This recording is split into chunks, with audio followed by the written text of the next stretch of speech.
I called it computational biology, and then you mentioned that more recently it's being called biomedical data science.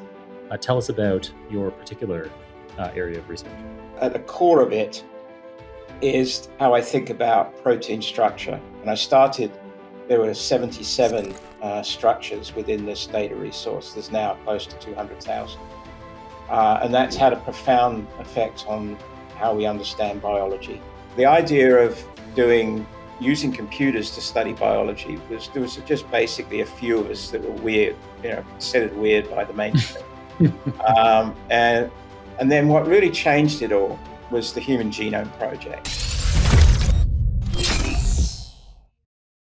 Professor Bourne, welcome to the Super Data Science Podcast. It's awesome to have you here. Where are you calling in from?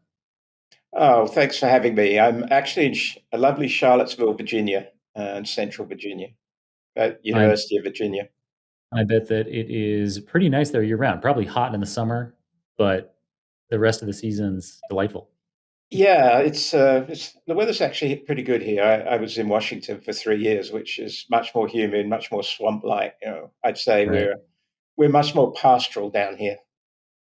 Nice. Lovely. Well, I've never been. Someday I hope to check it out.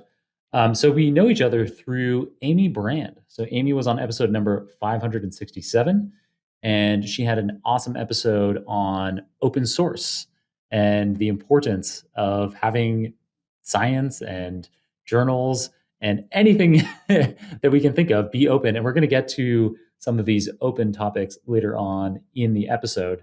I understand that you also know Xiaoli Meng, who was in episode 581, kind of your counterpart in a way over at Harvard. He's leading various data science initiatives, not a school of data science there yet. No, he also runs the Harvard Data Science Review, was very instrumental in setting it up. Yeah. And we had conversations that actually linked the Amy together in that, I was very keen that they make that open access, which has actually gone along pretty well. I actually think the model for journals ought to change even further. We ought to have much more in line with the interactive journals, and that's something that I'm hoping to work on in the future. But particularly in data science, staring at static imagery of data is not necessarily the best way to convey the message. So, but all things for the future. This wasn't something I was planning on talking about, but have you ever come across a distill.pub as a data science publication?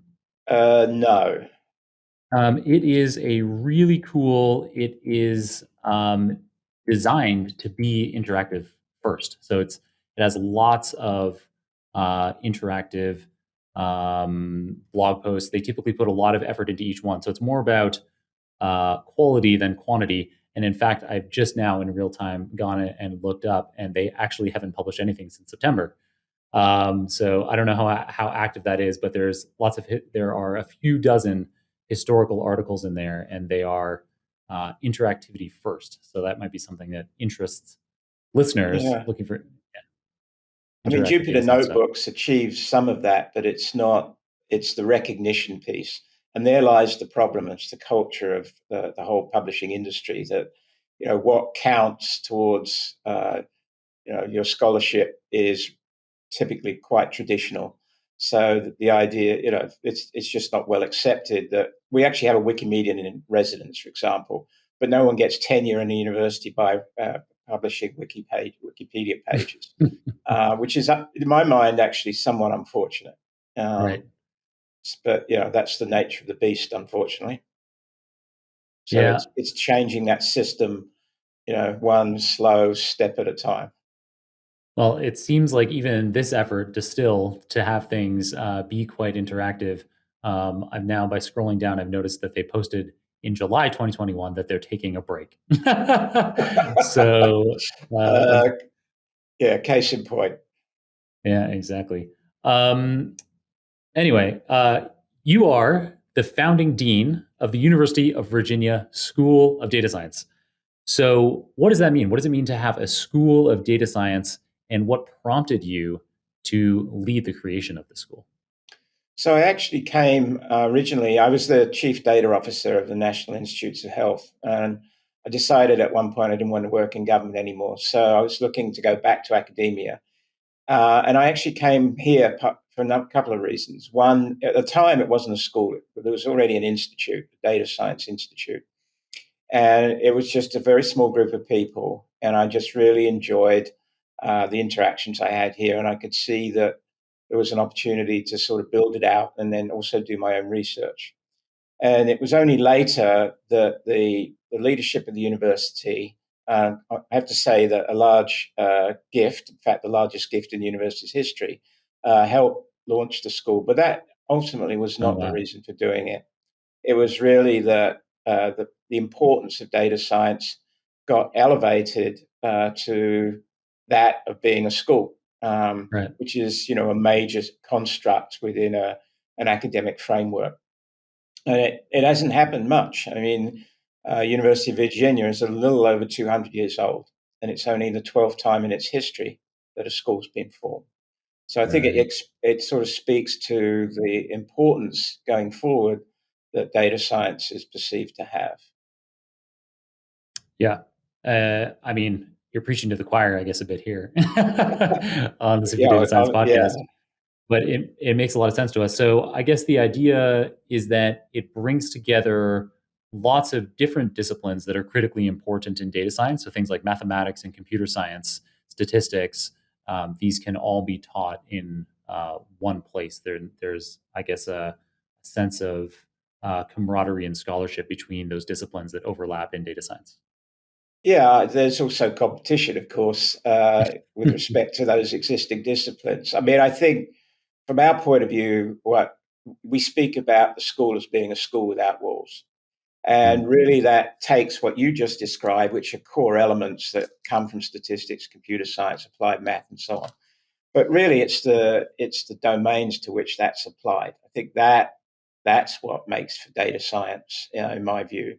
And what we're trying to do here is to sort of pervade throughout the university framework, and essentially be a point of exchange of best practices where we bring together people and methods and data, protocols and workflows, whatever else it might be, that we share those more broadly across, frankly, what is a siloed institution, not right. just ours. I'm talking generally. And this, of Right. course, applies across not just academia, but also the private sector. So it's really, us trying to be that point of exchange. And I've got, examples of why I think that's so important, but I wish I can go into if you want. Yeah, absolutely. Go for it. So a good example, and one I use a fair bit, is just one day I'm sitting in my office and there's a bang on the door, and it's this fellow, and he says, "Well, I'm actually a trauma surgeon." And I said, "Really? Well, what are you doing here?" And he says, "Well, I'm actually interested in learning about data science." I said, "Why?" He said, "Well, I've been doing trauma surgeries for a long time. Here, UVA has a health system that's really quite renowned. Mhm. Got to have that plug in there." And it, he said, quite often trauma comes from car crashes. And what I noticed anecdotally was a relationship between the kind of injury that people were getting and the kind of car crash they were having, whether it was a rollover, front, head on, rear ending, whatever it might be. Huh. So he said, I got interested enough in this that I went to, this is where it gets, this is where a medal is deserved. He went to the Department of Motor Vehicles and got public data on crashes in Virginia. And then he tried to begin to map that to the electronic health record, which he has access to in the hospital. Wow. And he said, I don't know what tools to apply. I don't know how to do this. So he ended up doing a master's in data science within our program. Wow. And the notion of all of this, of course, is that when someone shows up in the ER after a crash, what happens now, what was happening, is that they don't know how to treat them because the injuries are internal. A lot of injuries are internal. So they start doing a full body scan. And occasionally people die in the scanner because, the time it takes to localize where their trauma is. Mhm. If you had a better idea through this kind of correlation between a kind of crash and the internal injury, you could Mhm. potentially, short circuit that process by examining that part of the internal organs Wow. immediately and then dealing with it. So I thought this is to me the essence of data science. That suddenly first of all you've got someone who's just wanting in some ways a sort of citizen who's getting involved in all of this, and you're bringing together two very disparate sets of data. I mean, normally people don't think about what would be typically the study in the area of transport versus health.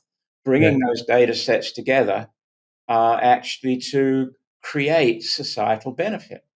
Yeah. It doesn't get any better than that. No, it doesn't. That's a really good example. So I just, that, and we've got lots of examples like that that's happening, and it just wouldn't happen without having this, whether it's a school or not, but certainly having this entity that people can turn to help them with this kind of learning and improvement in society. So that's what we're about. If you have one more such example like that one on the tip of your tongue, I would love to hear it. That one was amazing. I would say, I mean, well, I could actually cite from my own work, but I won't do that. Let me just sort of twist it slightly and say, uh, you know, so people say, well, okay, that's an example, but is it generalizable? And this capability. And I would my argument. I had this conversation with someone once. We were sitting having a coffee one morning in a bakery here in Charlottesville, and I said, okay, pick an object, and I'll tell you a data science story about it. There's a data science story about everything. So he said, okay, that blueberry muffin in the over there. I said, okay, well, first of all, the data that machines are collecting now that actually, it's all about manufacturing. They're fine tunable, and effectively, the data that's being collected from them is used to tune the instrument over time. So you end up creating, a better muffin. So that's the first part of the supply chain. Also, Right. well, it's not the first part; it's sort of central part of the supply chain. How you get Mhm. the ingredients and how you actually predict how much you need to buy and so on. That's more data science in the supply chain that Mhm. is Mhm. it's precursive to actually making the muffin. And then, of Okay. course, there's the whole distribution, and there's the notion that right now, I can go in, I can look up on Yelp or wherever it might be, and I can see that they have good muffins. What I can't do, or bad muffins, of course. What I can't do is say, well, it's 10 past 11 in the morning. The odds of that muffin still being sitting on the shelf is 1 in 3. That predictive, based on the sales rate and everything else.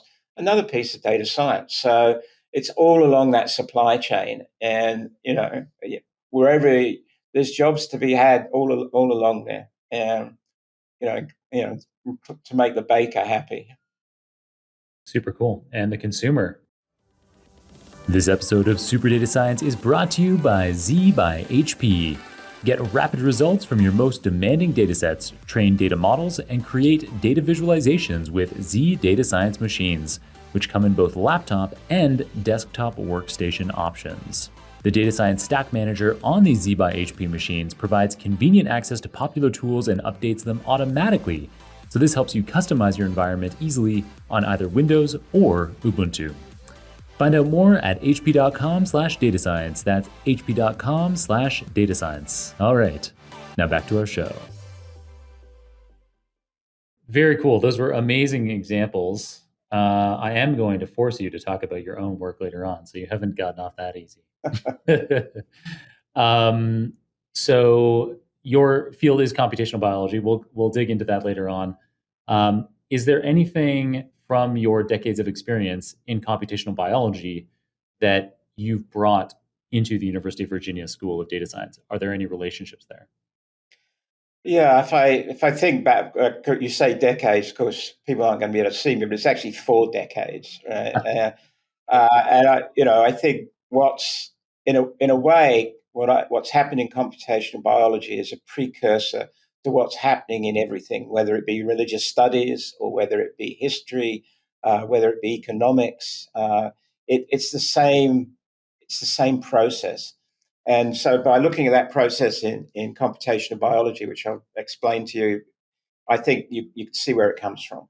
So, when I started doing this, well, it was the late 70s, but let's just call it the 80s. I mean, the idea of using computers to study biology there was just basically a few of us that were weird, considered weird by the mainstream. um, and and then what really changed it all was the Human Genome Project. So the Human Genome Project that came along in the 90s, well, basically what happened there is that NIH, National Institute of Health, did have a lot of things I could say about them. But one good thing I'd say right now is that they had the foresight to say, okay, this is going to generate a bunch of digital data. And it's not just about maintaining and using that data effectively, it's actually leveraging it to do new science. And it was the very first time I saw the synergy between experiment and computation within biology, at least. And so that notion really got to the point where people got really excited. And then as the genome was becoming realized, industry suddenly realized, wow, there's a huge future here. They basically bought up a whole bunch of the computational biologists. And then, unfortunately, the timeframes with which it was necessary to see the advances that computational biology was going to bring was not in alignment with the short product cycles that industry has. So a lot of those people drifted back to academia.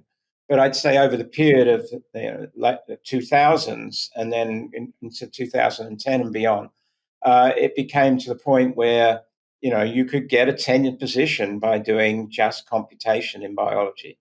So it really exploded. And then essentially what happened after that is it just became to the point of being an very well accepted path. And I would say to the point where, in a way, where it was sort of a support mechanism for experiment.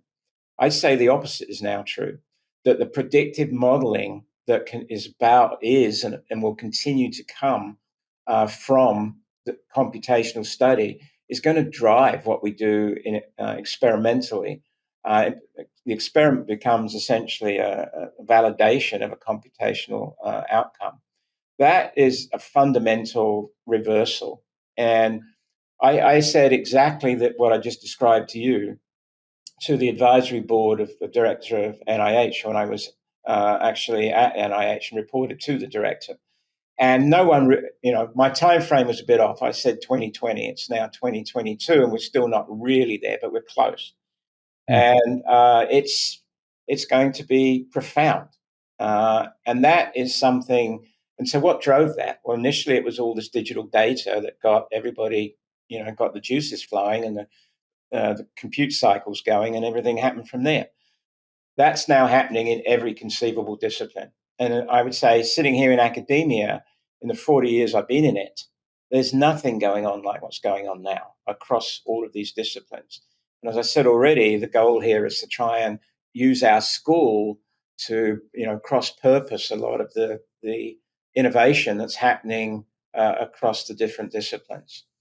So that's really the relationship. And I'm now doing it in my own field of which I now call, of course, biomedical data sciences is what we're calling it now. But it's going on in all these other disciplines as well. Nice. So to recap what you said there and paraphrase back to you, from the 80s until the early 2000s, there were only weirdos like you using computers to analyze biological data, and it was a little bit niche.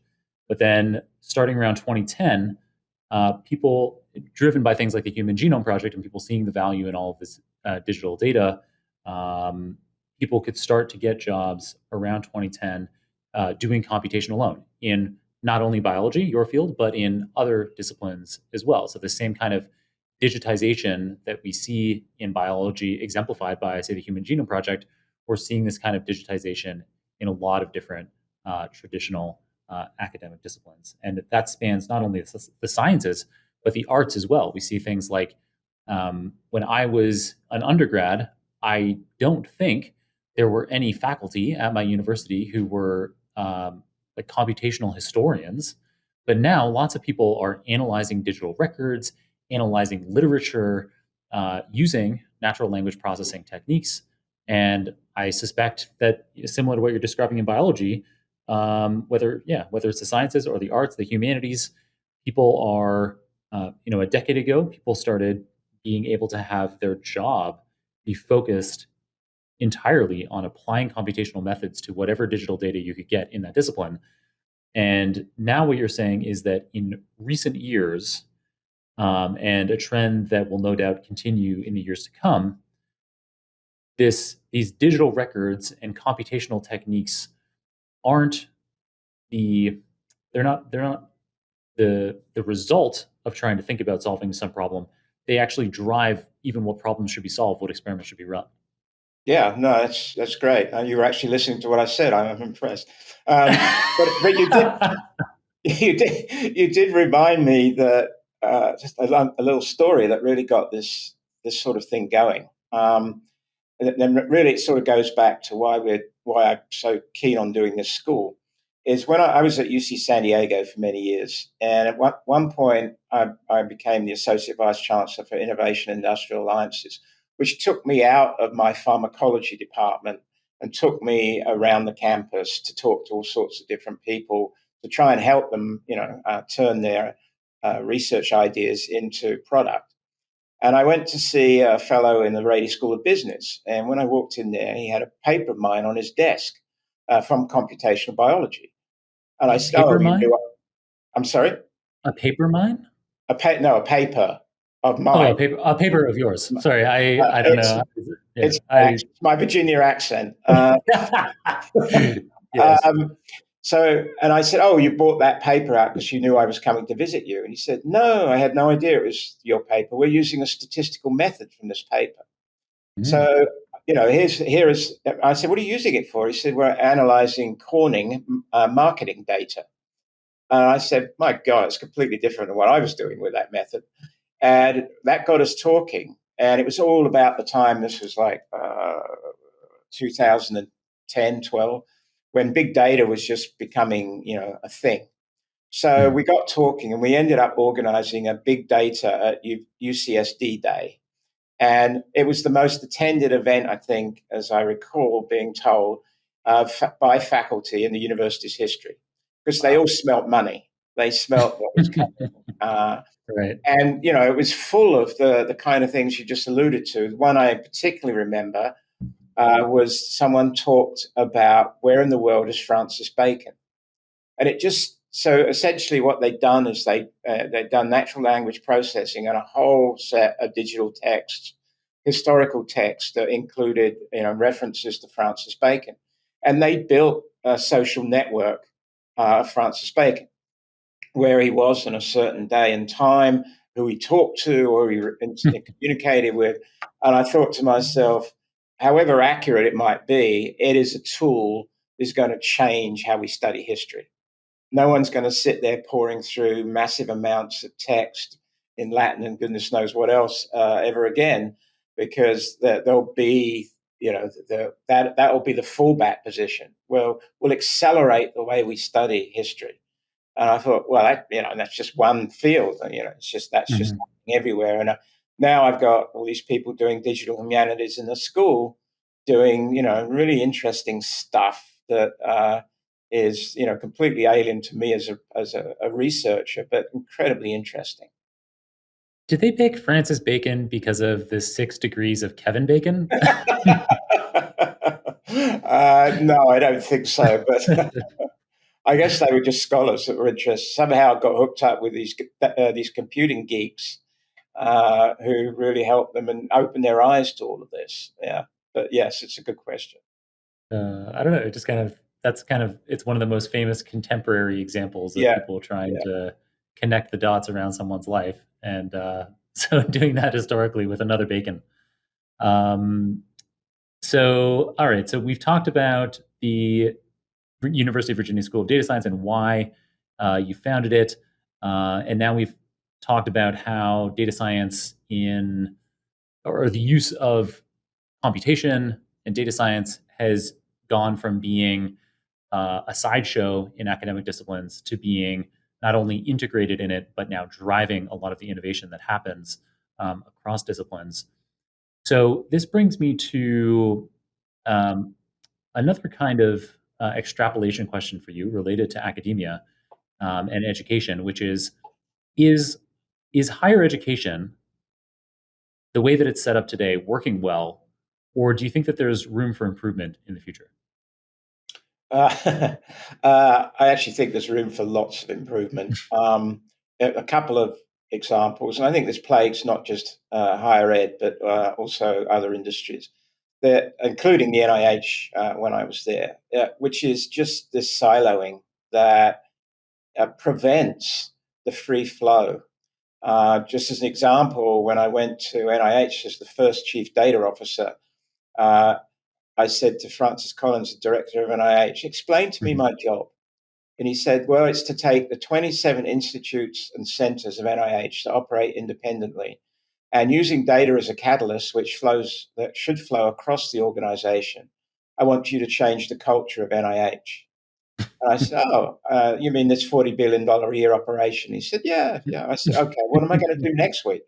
I mean, changing cultures, and it's true in academia. You get, you know, it's interesting what happens in academia because you have these silos. You either belong to a chemistry department, a physics department, a biology department, an economics department, but they don't really exist as purely that field of study anymore.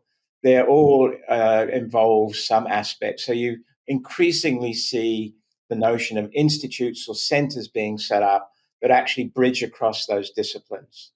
Or you have faculty who have appointments in two or more of those silos to try and compensate for this rigid structure that really, in many ways, should not necessarily exist anymore. And the students who come, I mean, they don't care. They think it's wrong. They just want to study what it is they want to study, which goes across the gamut. But changing that culture where you've got, they've been financed this way, and it's particularly there are different financial models in universities, but one of them is called the RCM model, where the money that comes in, whether it be from tuition or what extraneous money from grants and so on, and philanthropy, flows Mhm. directly into the schools and departments. So they hang on to that. So they don't want to see that structure changed. I don't think if you asked any university president if they were starting building something from scratch today, that they would do the same thing that's there now. Right. It may have made sense years ago. So what we're trying to do, even while we're constrained in a university framework, is effectively trying to create a university within a university that's different. Mm. In fairness, we have enormous support from our leadership, our president and provost, and so on, to Mhm. actually do that. And that really excites me. I'm hoping we're not the only ones thinking this way, but just that we and others become exemplars for what higher ed should be in the future. So I'd say that's So, one large aspect of it. There's another so, aspect. Sorry. well, if we could dig into that a little bit more, what are the kinds of things that you would like to do differently in the future in your university in a university? What are the changes that you're making? Well, I think we're creating this notion of what we call collaboratories, which are really these entities that we form with another school. So, just as an example, with education, clearly there's a huge role. This is our school of education, which is not, related to the university they focus a lot on K-12. But what Right. they've realized is that educational analytics and how the notion of precision education, that instead of taking a class load of K-12 children and essentially teaching them everything and examining them in exactly the same way, that they're individuals with all sorts of different learning capabilities and so on. We Mhm. do, we recognize to some degree students who have learning disabilities or are particularly, you know, uh, prodigies or whatever it might be at the other end of the spectrum. But there's a large group that just get treated as one great blob, Hmm. and that's just not appropriate. I mean, I thought that when my own kids were in school. So the idea that, but they don't have all the expertise in analytics to really, make total advantage of what they know about education. So when Hmm. we come together, because we don't know as much as we should about education of K-12 children, then when we put the two together, bingo, hopefully some magic will Gotcha. happen. Right, That's right, just right, one right. example. So yeah, so similar to the idea of having medical data be combined with data science expertise and traffic data in your previous car accident example. This is Yeah. another example. In this collaboratory, we have teachers with education researchers with domain expertise in K-12 teaching, and so they can combine with data science generalists who are proficient in organizing data sets and analyzing data sets to help uh, figure out where the insights are, where the significant connections are in the data that the education department has. That's a really good example. I could just drive it a little further where just the ever improving or ever changing technology has an impact on all of this is, now devices that do things like eye tracking are very inexpensive. So you can Mm. actually eye track every student in the classroom. And basically, that data tells you a lot about tells you a lot about the teacher, but it also tells you a lot about the students. So that's one aspect. But on the other hand, that also has significant ethical consequences. And that's the responsibility and the ethical aspects of data science is something that we're particularly concerned about in our school. But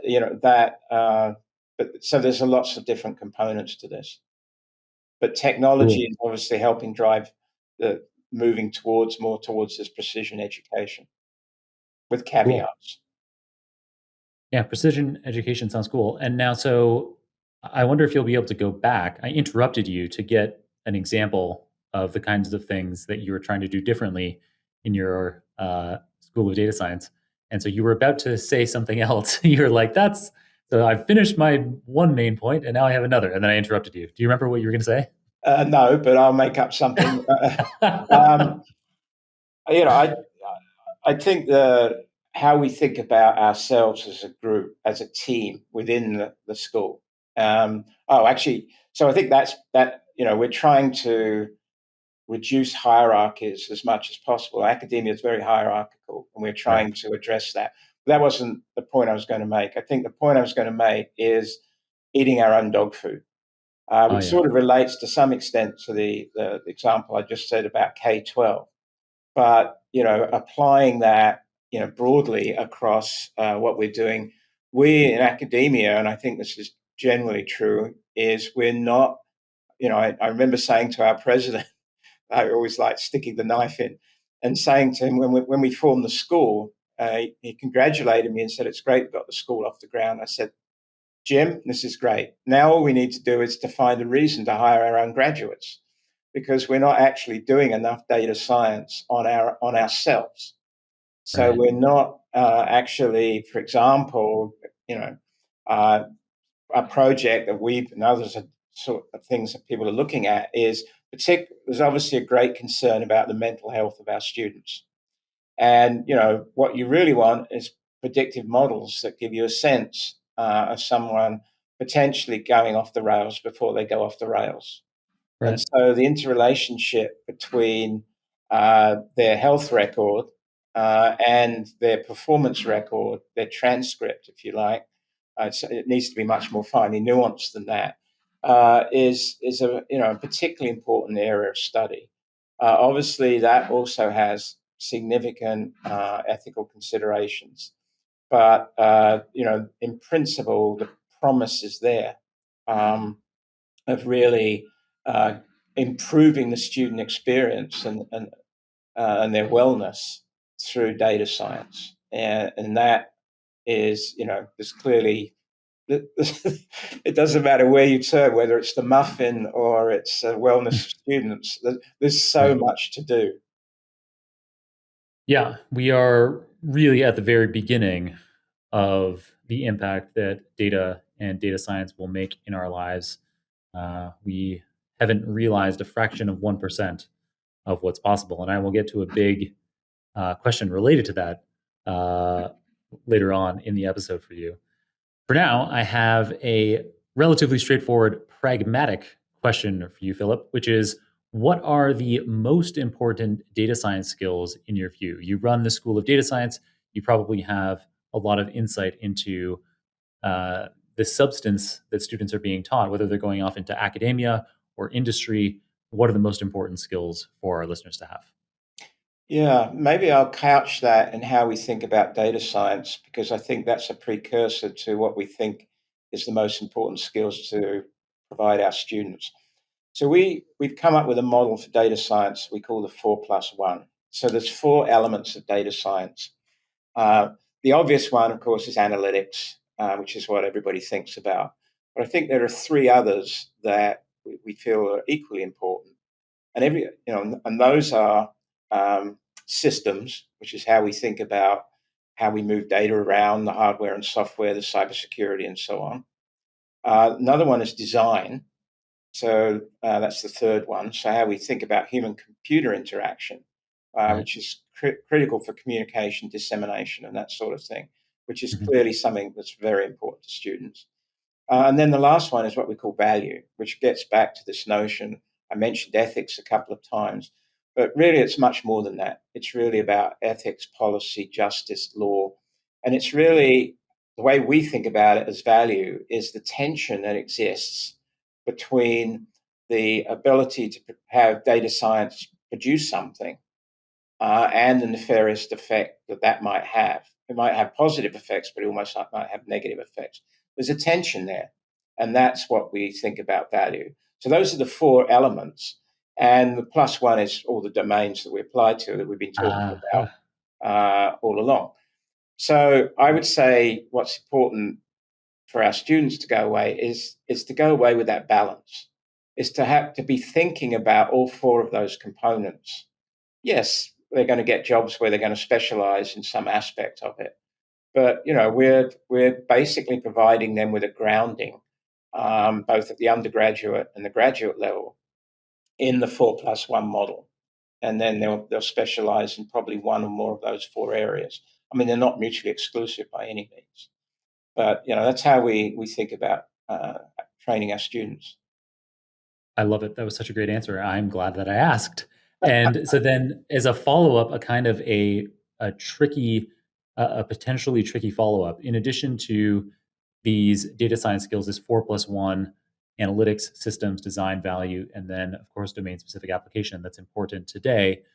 Do you think that in the future the kinds of data science skills that might be most valuable will shift.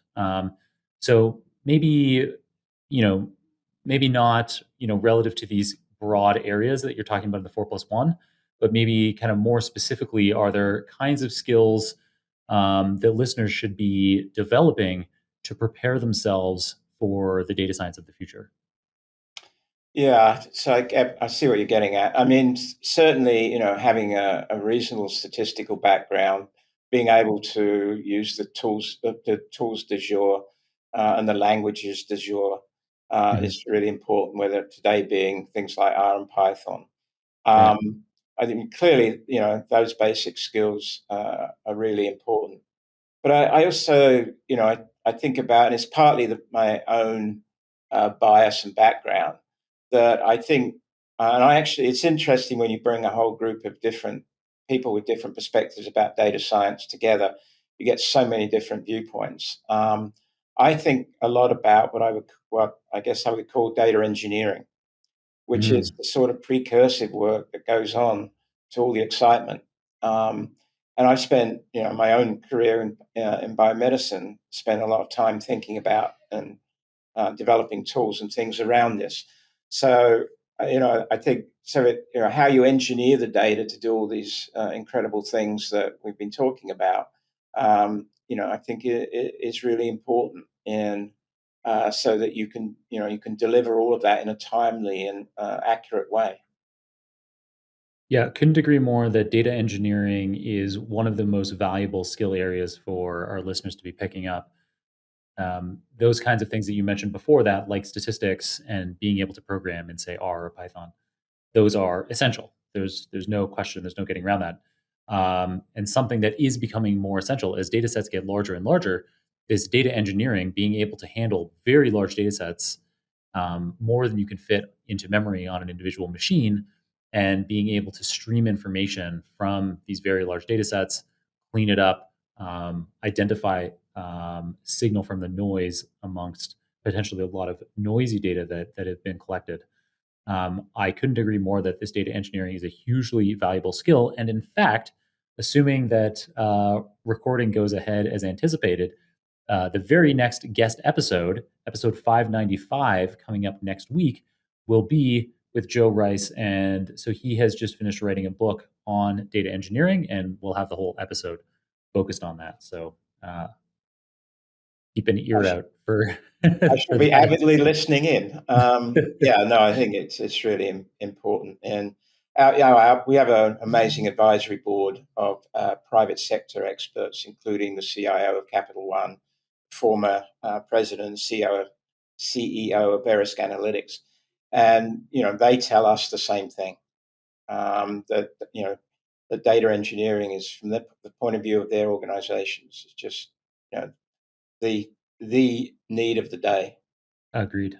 Cool that you have all of that guidance from industry shaping what you're covering at the University of Virginia School of Data Science. So we've talked a lot about the school that you have founded and that you're dean of, but I promised earlier that I would force you to talk about your own research as well. So we've alluded to it. I called it computational biology, and then you mentioned that more recently it's being called biomedical data science. Tell us about your particular area of research.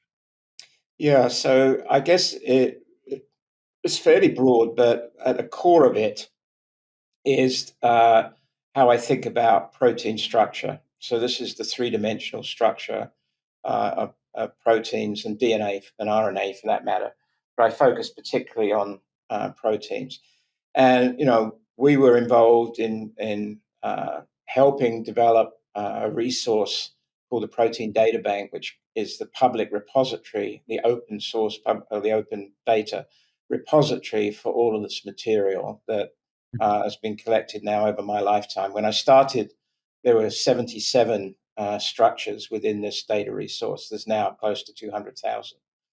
And that's had a profound effect on how we understand biology. So my research has involved a lot around that, including developing algorithms that compare structures with each other, um, actually find binding sites within these structures such that they can be used to actually design drugs. And it's been, and that those are two areas. We also used structure. My favorite one is actually how we've used structure to study evolution. Um, it's just, I'll bore you with just an example of that for 1 second. Is Please. that That's, it's there's going to nothing happen the anyway. listeners love more than being bored by intricate data science details. No, and I'm serious. They will never be bored. This is what we're here for. So hit us. So if you think about the data of proteins, a protein consists of about 300 amino acids, and there are 20 different types of amino acid. That is 20. So if you took all the random possibilities for proteins, that's 20 to the 300. That is more than all of the atoms in the universe. So why is nature only, we know several million of these, but that, and there's probably certainly more to be discovered, but the number is extremely small. So Mhm, nature has basically given this incredible reductionism in creating life. mhm, mhm, Then what's even more profound is that of those millions, they all fold up into a matter of 1,000 three-dimensional structures. So what is that? So that was something that I thought was just incredible. This is nature's done this, and there's like several thousand jigsaw pieces that when you put them together in right. different ways, make up Right. everything that, every species. So, so what is, you start thinking to yourself, what does that mean? And it Yeah. means, one of the things it means is to create a new jigsaw piece, to create Mhm. a new three-dimensional shape Mhm. is actually a pretty rare event. And Huh. so we actually started looking at now, with data, there's enough data that you can actually see the shapes that exist in many, many different thousands of species. And so one afternoon, just on a laptop, we did an experiment where we took that data and we basically said, so you could say, okay, I have all these shapes on one axis, and then on the other axis, I have every different species that has those shapes. And it's a matrix. And in each cell of that matrix, if that shape exists in that species, I give it a Mhm. one. If it Mhm. doesn't exist, I give it a zero. Mhm. That binary matrix can be converted into a tree. That tree is the tree of life. Mm. So it's just stunning that in an afternoon on a laptop, you could Right. actually do what many evolutionary biologists have spent inordinate amounts of time doing. Uh, Even before doing it with, you can do it with sequences as well. But this is, I just got an amazing kick out of that. And it's, if that's not boring you enough, I'll take it one step further. So Please, when we I'm so desperately bored. I need more.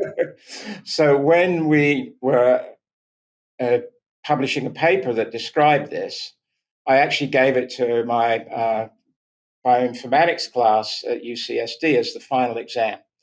Mm. This is double dipping. So basically, it's this is your final exam. I want you to propose the next set of experiments based on this paper. What would you do next? And with the hope that, of course, I got a lot of rubbish, but I also got there was a student who was actually at Scripps Institute of Oceanography, and he Mhm. pointed out to me that I kind of knew it, but he highlighted it that 90 something percent of all evolution has occurred in the ocean, based on the 4 billion years of the Earth's existence. Oh, wow. I didn't know So, that. and he was an oceanographer, and he said, and in that time, the geochemistry of the ocean has changed dramatically, particularly from what's called reductive to eugenic to oxidative. And he said, I wonder whether we can see those fingerprints of those changes in these structures that we're talking Oh. about. And lo and behold, we found amazing correlations between the changes that have occurred in the geochemistry of the ocean because of that change from reductive to oxidative. That that shape life. So gets back to why data science is so important, because basically you've had a whole bunch of people who study geochemistry, you have a whole bunch of people who study evolution, but you've had very, very few people who ever studied both. And suddenly the Right. data brings them together, data can bring them together, and you start making new discoveries about ourselves, about life itself. So in the grand scheme of academia and scholarship, that didn't get me the most citations, but it's actually the work I'm in some ways that we're most proud of. That was such a cool example. And it is mind blowing to me to think. So you probably don't know this about me, but I have a biology background. So my PhD is in neuroscience. And I did a lot of biology, particularly as an undergrad, including evolutionary biology courses. And so I know things about genomics and about proteomics, but I did not know this fact that there's only a few thousand kinds of protein shapes, functional protein shapes, and that very small number. Because I often think in my mind that there must be orders of magnitude more of that, given the diversity of function that different organisms can have. It's wild to me that from a plant, a single celled organism like an amoeba, and me, and a leopard, and a turtle, that you can get these wildly divergent organisms from just a few thousands of protein structures. That's really cool. Yeah, it is, and I think it's my favorite fact in all of biology that there's that level of reductionism. And of course, they come together in many different ways, to form. I mean, it's kind of this happens at actually what you would call the domain level or at the fold level. So there's lots of nuances about this, but the general principle is correct. So and a thought that occurs to me, given the increasing level of understanding that we have of protein structure, could we then engineer new protein structures to perform some kind of function that maybe doesn't happen in nature? So, could we be engineering protein structures to allow us to clean up the oceans or to convert, to fix carbon dioxide from the atmosphere into a fuel that we could be burning, have bacteria that are doing that? Should we? So this is quite an open-ended question, and it wasn't one I was anticipating asking. So I know you weren't prepared for it, but do we have, if we're looking to have these new kinds of functions, if we want to engineer bacteria or some other organism to be doing something functional for us, should we be looking at the thousands of protein structures that already exist and recombining those in new ways? Or could we be thinking about new kinds of protein function that don't exist in nature? Well, remember I said that, well, the short answer is yes. But remember I said that there's millions of sequences and then there are thousands of structures. So, Right. what's going on now, and this really, it comes right back to data science, as you know, that AlphaFold 2 was this development by DeepMind, a spin-off from Google, to actually predict the structures from those sequences. This was the science's breakthrough of the year last year, and it's actually a profound development. So what's happening now as we speak, I may actually be almost done, is to actually predict the structure of all of those millions. So instead of having, of course, when we do that, question is, are there things that come out which are new that are not encompassed by this in the thousands? And and then so that then gives us a bigger picture of what protein fold space looks like. Right? And then the question is, well, where are the gaps in that space? There's clearly going to be gaps between things that we already know, and then there are things that are outliers that we don't have no idea. So yes, there is the prince, and this kind of protein synthesis is clearly the next frontier. Is and it's sort of reverse engineering, right? You've got these, where do you start from? You engineer a sequence that then is going to give you a new structure. So there's clearly going to be movement in that direction to address exactly the kind of issues that you're talking about. But there's again, like all of these things, it's easy to sit here at a podcast and talk about it for a few minutes, but actually there's a lot of sweat and tears to actually make these things happen. But the potential is there, and then of course there's also the aspect that you could actually engineer something that's not desirable. So there's huge Right. and dangers in that as well. Right. Yes. Like biological warfare dangers. Yes. Yes. I hadn't thought of that. Uh, yeah. And so one of the great things about this podcast is that I get to leverage the decades of knowledge that you and other guests have built up, you and your colleagues um, in your field. So and then I get to spend like an hour saying, of all the decades of things that you and everyone in your field has ever learned, what is the absolute coolest stuff? And you're certainly serving up a lot of it in this episode. Thank you. Well, you caught me at the right time because I'm old enough that it's all going to start disappearing. So, what's going to start disappearing?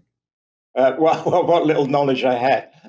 Oh, that comes back to your study of neuroscience. But yeah. Oh my goodness. All right. So another question that occurred to me as we were talking about all of this is proteins do their work by moving. So when we talk about these thousands of functional protein shapes, maybe as a result of some of this DeepMind research that sounds like it's imminent, we'll find out there are a few thousand more or something. Um, but all of that, these proteins, they're not a fixed shape. They do work um, most of the time. So they are things like enzymes that allow all of the processes in our cells through all the different cell types in our body to operate. And so, um, do you think that we're close to being able to predict in 4 dimensions? So, these this breakthrough of the year that you described last year with the DeepMind AlphaFold 2 algorithm, um, it is working on solving a data set that is only trying to resolve the 3 dimensional structure of proteins. But ultimately, that fourth dimension of time is going to be presumably helpful to understanding how this protein actually functions, or how genetic mutations lead to dysfunction in that protein. So, is there anyone doing research on that fourth dimension? Oh, yeah. I mean, there's a lot of work in molecular dynamics, which is what you're describing, where you're looking at the trajectories over time of these proteins, which, as you point out, are not in any way static. The problem is the computational time to do that, even at Right. the nanosecond level, is quite significant. And but we are, as obviously as computing, and there are specialized hardware devices that have been built to do this. David Shaw's efforts are particularly noteworthy in this, and so we're garnering more and more data on these simulations, which of course ultimately gets to the point of allowing machine learning to actually use that data effectively. So yes, this is definitely coming, and it's a critical aspect.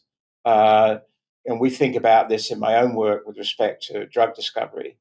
That you can actually look at a static image and say, well, that drug might bind to that protein, but in a different instant, that binding site is going to look a little differently, and that drug may not bind to it. So that there's all of those sorts of considerations, but it's all part of that evolution. But you actually made me think about something that if I just bore you with again for a second, and that I've Please. been teaching students for years is what I call the curse of the ribbon.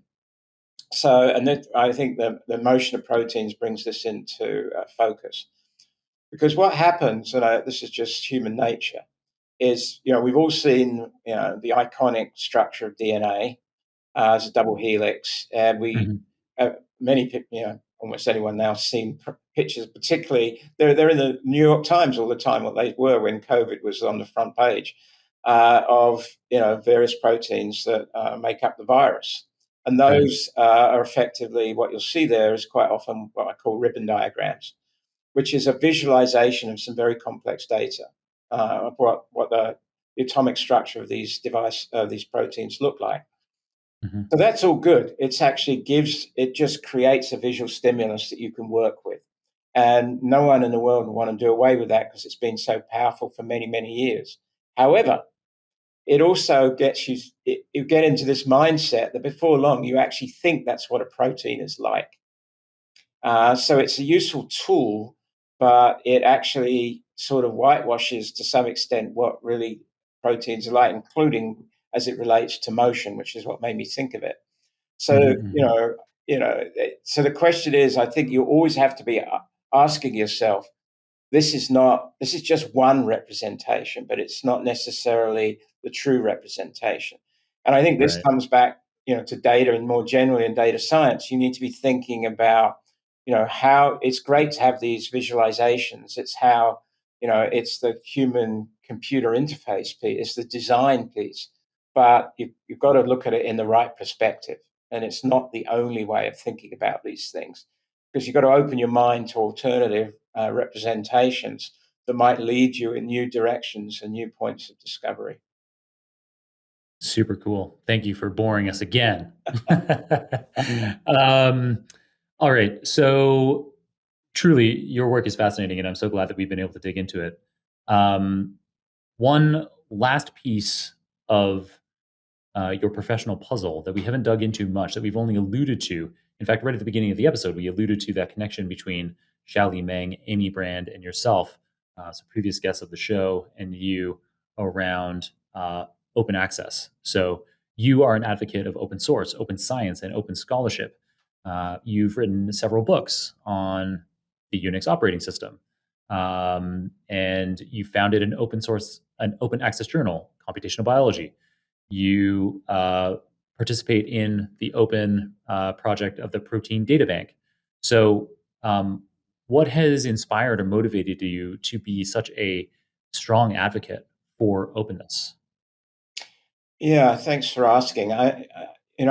First of all, data science would itself, as it's a data science podcast, wouldn't exist if it wasn't Right, for open data. So, right, how this is a and GitHub. I yeah, mean, it's crazy. I mean, we are unbelievably blessed in this field that academics, and also we're so lucky that the industrial giants, not Apple, but other than Apple, um, Meta, Google, Microsoft, they, in order to help attract talent, they allow their talent to be publishing in archive, an open access publication, and publishing corresponding code into GitHub. And it is, it's imagine if we didn't. I don't know what we'd. Would a school of data science exist? Would we even think about it as a separate discipline? If there wasn't for all of this. These open source contributions. Anyway, I'm railroading probably all the things you wanted to say. no. It's I appreciate your enthusiasm for it because it's exactly what you've said, and I think that it's we're trying to get to the point where it just becomes the normal practice. It is in data science. There's no question about that. And we make it part of our promotion and tenure policy that you need to put. I mean, you can choose to opt out, but the default clause is you're going to make everything you do open Right. and fairly early in the research life cycle. And I think that's just so important to the evolution of the field. It's still not, and it's very interesting when you're in data science and you're working across many different disciplines. I mean, disciplines treat this quite differently. Even within the biomedicine, how clinicians often feel about longitudinal data in a clinical trial that's been going on for a number of years, and the need, to protect that for their own use versus making it public, obviously de-identified, is, to some degree understandable. So, I think, and this has been an ongoing, evolution of scholarly openness. We're certainly not there yet, but clearly there's lots of signs. The sort of levers within the world of scholarship are either the publishers, and of course you alluded to. I was involved with the Public Library of Science for a number of years, and that clearly was a big move by publishers. Now, and then of course what you don't anticipate are the negative aspects of what happens with open publishing. You suddenly get all these predatory journals, cropping up and all that sort of thing. But anyway, the publishers are one lever. The other lever at the other end are, of course, the funders. And NIH is about to come out with a new data sharing. In 2023, they have a new data sharing policy, which is more rigorous than what they've had, the one they've had for quite a long time. So they're actually pushing. I'd say where the next large push is at the institutional level itself.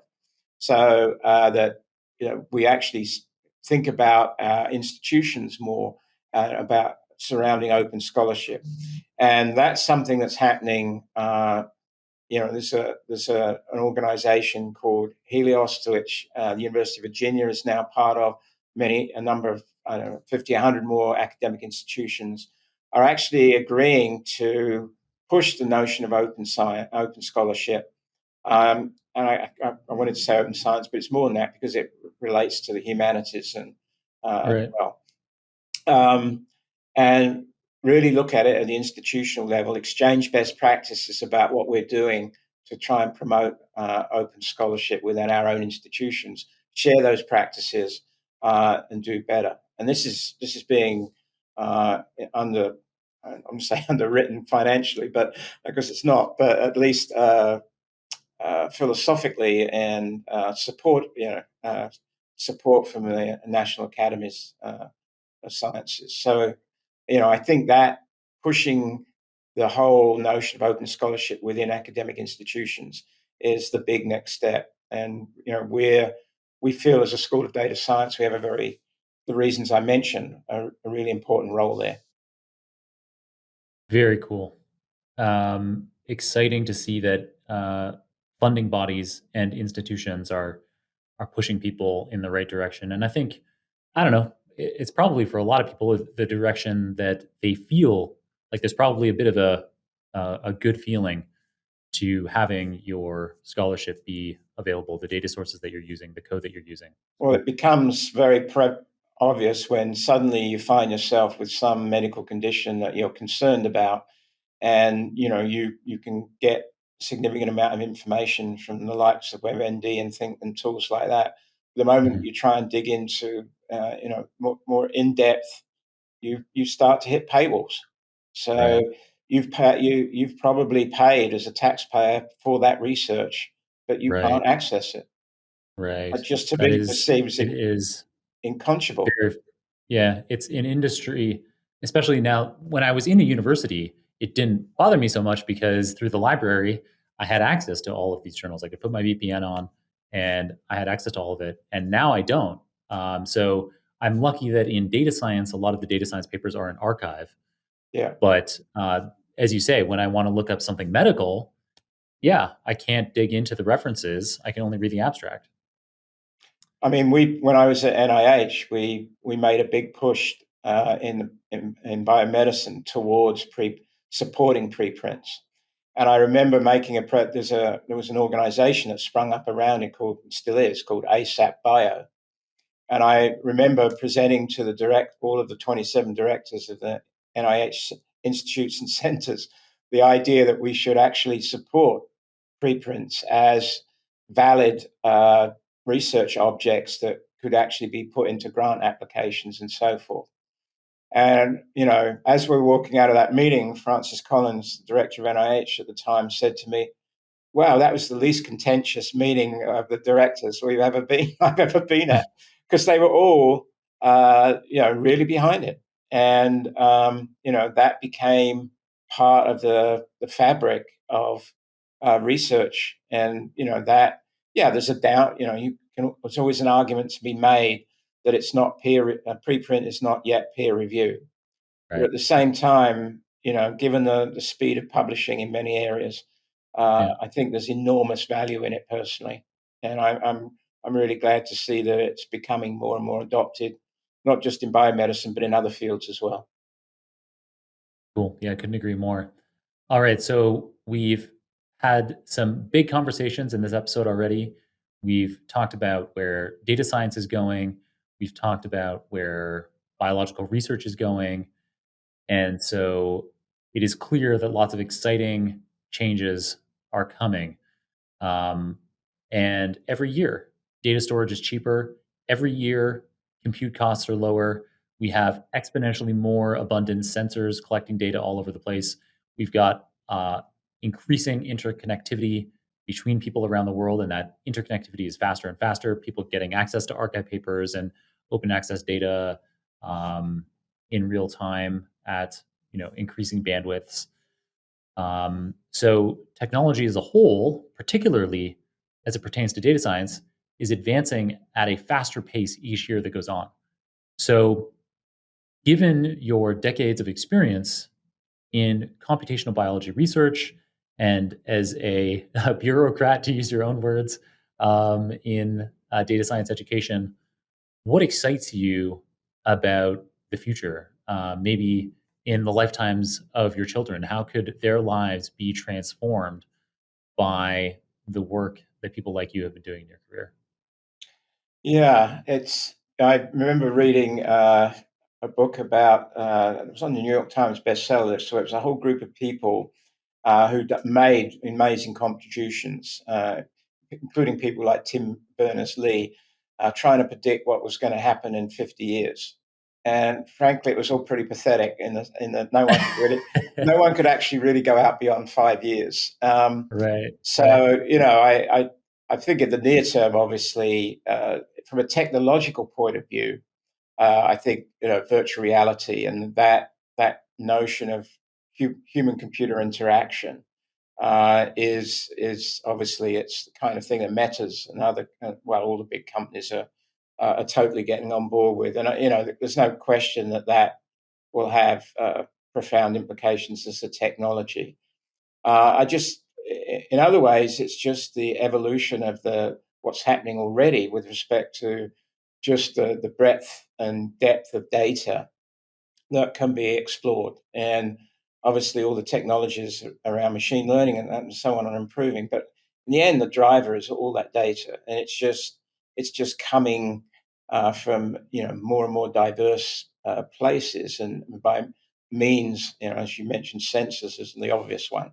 But that as we begin to grapple with it, as we get more and more success stories around what can be achieved, if the breakthrough in science is last year is from machine learning using a lot of biological data, clearly that's going to happen. It'll be in a completely different, and this and just the pressure for us to be able to apply those capabilities to the problems that we're facing. So, I think there's going to be, I'd say the other change is going to be this, just the cultural shift about how we think about science. I mean, it's clear I can give a little plug for it. I'm not sure if it's embargoed or not, but, we have a paper coming out as a science policy forum in a couple of weeks that really says that the way we're set up to solve the world's problems through research is very poor right now. In that there's the interrelationship between, for example, in the US, the federal agencies and the research that they're doing, and the infrastructures they have to support that research. That and as a result, the siloing of the data and other aspects that we need to overcome that. So, I mean, we need to create this kind of universal commons of information that can be accessed, and it's going to happen. I think the other thing that it's going to happen in unusual forums. I mean, the fact that the major breakthrough in science last year was effectively made by a small group of, I'll say they're at Google, but basically Yeah, it wasn't in academia. yeah, It's the notion that someone with a pencil or a laptop uh, can actually independently, make great contributions. The citizen science aspect, I think we're going to see a lot of change there. There's a lot of really well-educated people out there who can do amazing things, and they don't actually have to be in, you know, part of groups within companies and so on. So I love could it. go on about this, but just a quick antidote. My son works Yeah, in industrial light and magic, and yeah. one of the major rendering breakthroughs that they've made, that the company, this Disney company, was actually, as I understand from him, made by some young, 20-something-year-old on his own, contributing, suddenly sent them renderings that were better than a company of that size could produce Hmm, because he produced a better algorithm. It's like, cool. you know, that's, capturing and nurturing and evolving those kind of capabilities from all over the map, and thinking about it in the context of, frankly, diversity of people who can contribute, Yeah, is just so important. yeah. Billions of people across Yeah. Africa, Asia, Europe, the Americas, all of whom could be plugged in to this. I mean, we are to some extent already plugged in via the internet, many of us, to open access data, to open access publications, and open source software. And yeah, anybody, that 20-year-old could be devising a better algorithm than a company's been able to think of. And Alphabet can have a group of people that can create an algorithm that blows out of the water lots of other individual university groups on protein structure. It's yeah, it is exciting, and no doubt more of that to continue. So that was a really was a cool take on what's to come, Philip. I appreciate it. So we're reaching the end of the episode, which means it's time for me to ask you for a book recommendation. Yes. Let's see. So at the moment, I'm actually reading a book that was, I think, on President Obama's list, which was The Ministry of the Future, which is unfortunately a very scary but very realistic view of what the future is going to look like. So, I thoroughly recommend that. If I might actually mention another one, I was just in Certainly. Spain on vacation, and I read Hemingway, The Sun Also Rises, and Oh, yeah. I have to say that, and this is heresy, but in a way, it's not that that's such great literature, in my opinion, but it's the fact that the person who wrote it was just such an interesting person, and obviously was doing an incredible number of crazy things, which I would personally like to aspire to, even at my old age. Nice.